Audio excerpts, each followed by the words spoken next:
Krásný den, ženy.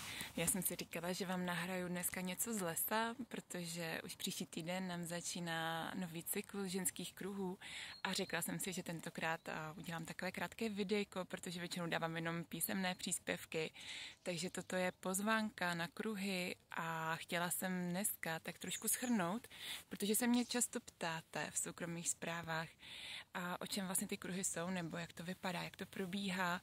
Takže dneska udělám takové krátké videjko a je to tak, že vlastně na úvod, než cokoliv začneme, tak se v kruhu snažím napojit na sebe sama. Takže se různě prodýcháváme, skenujeme, co se děje právě v našem těle. A děláme třeba už i na úvod nějaké relaxační techniky. Někdy si i zatančíme, což je samozřejmě dobrovolné, stejně tak jako všechny jiné techniky v kruhu. A potom následuje takový úvodní sdílecí kruh, kde si říkáme, jak se aktuálně máme, co se nám honí hlavou, případně už něco k tomu konkrétnímu tématu. A ta témata máme různá a reflektují potřeby kruhu, takže každá ta skupina žen, která se sejde, tak je vždycky unikátní a prostě má své témata, která potřebuje řešit. A my většinou vlastně hlasujeme o těch tématech. Hodně se to točí kolem cykličnosti, proměnlivosti ženy, kolem archetypů, které vlastně máme převažující třeba v jednotlivých fázích cyklu. A ta témata jsou hodně o vztazích a o sebelásce. Řešíme třeba vděčnost, hojnost a je toho opravdu hodně. Řekla bych, že to je taková až jako nevyčerpatelná paleta témat. A pracujeme někdy buď to v celém kruhu, že sdílíme, nebo si třeba děláme dvojce nebo trojce. A já přináším různé techniky, od vizualizací, nějakých vedených meditací, přes různé třeba sebekoučovací techniky.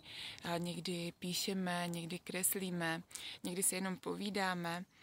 A ta základní pravidla kruhu, která ctím, tak jsou ta, že všechno je dobrovolné.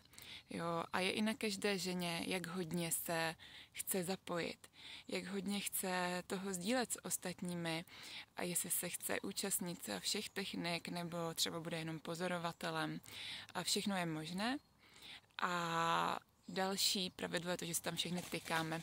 A ten kruh je opravdu založený na vzájemné důvěře a jako vlastně i ten pocit té důvěry navozuje právě to, že si tykáme a ty vztahy většinou jsou opravdu takové hodně vyřelé. A jinak další pravidlo je, že mluvíme ze srdce, že není potřeba si nic chystat a snažit se pasovat se do nějakých rolí nebo si nasazovat nějaké masky. Naopak na kruhu se snažíme být úplně co nejvíce sami sebou, autentické, protože i tak je to potom nejvíce léčivé pro ten zbytek kruhu. A zároveň, když nasloucháme ostatním, tak nasloucháme srdcem a nekritizujeme a nesoudíme, což je samozřejmě velice důležitou kvalitou toho kruhu a ne vždycky je to úplně jednoduché a je to právě něco, co se můžeme krásně na kruhu učit. Takže takhle jenom ve stručnosti ke kruhům. Kdyby vás tomu cokoliv napadalo, klidně se ptejte. A uzavřená skupina začíná už příští středu, 29. Takže tam vás srdečně zvu. A ještě tam mám asi 3 nebo 4 místa. A co se týče potom kruhů otevřených, třeba jakoby ad hoc jednotlivých akcí, tak ty doufám, že se mi taky podaří nějaké uspořádat, takže vás samozřejmě ráda uvidím i tam. A teďka vám přeju hezký zbytek dne.